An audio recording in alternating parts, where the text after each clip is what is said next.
प्रभु में आप सभी को जय मसीह की। आज का वचन जो मैं पढ़ने जा रही हूँ वो है पुराना नियम उत्पत्ति, उसका पहला अध्याय, सृष्टि का आरंभ। यहाँ इस प्रकार लिखा है, आदि में परमेश्वर ने आकाश और पृथ्वी की सृष्टि की, और पृथ्वी बेडौल और सुनसान पड़ी थी, और गहरे जल के ऊपर अंधियारा था, तथा परमेश्वर का आत्मा जल के ऊपर मंडलाता था। तब परमेश्वर ने कहा, उजियाला हो, तो उजियाला हो गया। और परमेश्वर ने उजियाले को देखा कि अच्छा है, और परमेश्वर ने उजियाले की अंधियारे से अलग किया, और परमेश्वर ने उजियाले को दिन और अंधियारे को रात कहा। तथा सांझ हुई, फिर भोर हुआ। इस प्रकार पहला दिन हो गया। फिर परमेश्वर ने कहा, जल के बीच एक ऐसा अंतर हो कि जल दो भाग हो जाए। तब परमेश्वर ने एक अंतर करके उसके नीचे के जल और उसके ऊपर के जल को अलग अलग किया, और वैसा ही हो गया। और परमेश्वर ने उस अंतर को आकाश कहा। तथा सांझ हुई, फिर भोर हुआ। इस प्रकार दूसरा दिन हो गया। फिर परमेश्वर ने कहा, आकाश के नीचे का जल एक स्थान में इकट्ठा हो जाए और सूखी भूमि दिखाई दे, और वैसा ही हो गया। और परमेश्वर ने सूखी भूमि को पृथ्वी कहा, तथा जो जल इकट्ठा हुआ उसको उसने समुद्र कहा। और परमेश्वर ने देखा कि अच्छा है। फिर परमेश्वर ने कहा, पृथ्वी से हरी घास तथा बीज वाले छोटे छोटे पेड़ और फलदायी वृक्ष भी, जिनके बीज उन्हीं में से एक एक की जाति के अनुसार होते हैं, पृथ्वी पर उगे, और वैसा ही हो गया। इस प्रकार पृथ्वी से हरी घास और छोटे छोटे पेड़, जिनमें अपनी अपनी जाति के अनुसार बीज होता है, और फलदायी वृक्ष, जिनके बीज एक एक की जाति के अनुसार उन्हीं में होते हैं, उगे। और परमेश्वर ने देखा कि अच्छा है। तथा सांझ हुई, फिर भोर हुआ। इस प्रकार तीसरा दिन हो गया।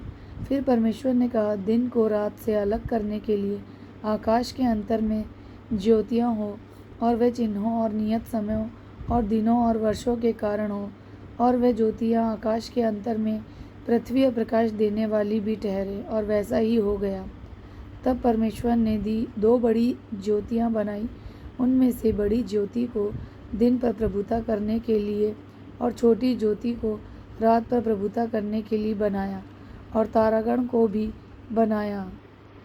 परमेश्वर ने उनको आकाश के अंतर में इसलिए रखा कि वे पृथ्वी पर प्रकाश दें, तथा दिन और रात पर प्रभुता करें, और उजियाले को अंधियारे से अलग करें। और परमेश्वर ने देखा कि अच्छा है। तथा सांझ हुई, फिर भोर हुआ। इस प्रकार चौथा दिन हो गया। फिर परमेश्वर ने कहा, जल जीवित प्राणियों से बहुत ही भर जाए, और पक्षी पृथ्वी के ऊपर आकाश के अंतर में उड़े। इसलिए परमेश्वर ने जाति जाति के बड़े बड़े जल जंतुओं की और उन सब जीवित प्राणियों की भी सृष्टि की, जो चलते फिरते हैं, जिनसे जल बहुत ही भर गया, और एक एक जाति के उड़ने वाले पक्षियों की भी सृष्टि की। और परमेश्वर ने देखा कि अच्छा है। और परमेश्वर ने यह कह के उनको आशीष दी कि फूलों फलों और समुद्र के जल में भर जाओ, और पक्षी पृथ्वी पर बढ़े। तब सांझ हुई, फिर भोर हुआ। इस प्रकार पांचवा दिन हो गया। फिर परमेश्वर ने कहा, पृथ्वी से एक एक जाति के जीवित प्राणी, अर्थात घरेलू पशु और रेंगने वाले जंतु और पृथ्वी के वन पशु जाति जाति के अनुसार उत्पन्न हो, और वैसा ही हो गया। इस प्रकार परमेश्वर ने पृथ्वी के जाति जाति के वन पशुओं को, और जाति जाति के घरेलू पशुओं को, और जाति जाति की भूमि पर सब रेंगने वाले जंतुओं को बनाया। और परमेश्वर ने देखा कि अच्छा है।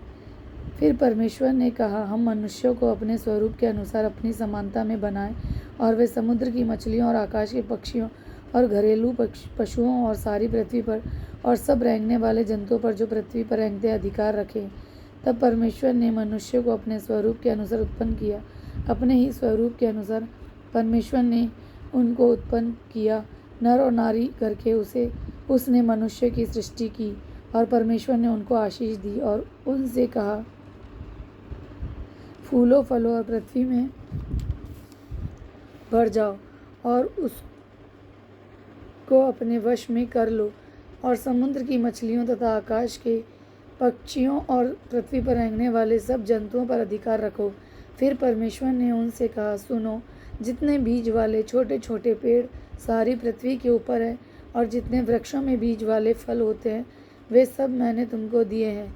वे तुम्हारे भोजन के लिए हैं। और जितने पृथ्वी के पशु और आकाश की पृथ्वी पर रेंगने वाले जंतु हैं, जिनमें जीवन के प्राण हैं, उन सब के खाने के लिए मैंने सब हरे हरे छोटे पेड़ दिए हैं। और वैसा ही हो गया। तब परमेश्वर ने जो कुछ बनाया था सबको देखा, तो क्या देखा कि वह बहुत ही अच्छा है। तथा सांझ हुई, फिर भोर हुआ। इस प्रकार 6वां दिन हो गया। परमेश्वर अपने पाक कलाम के पढ़े और सुने जाने पर आशीष दे। आमीन।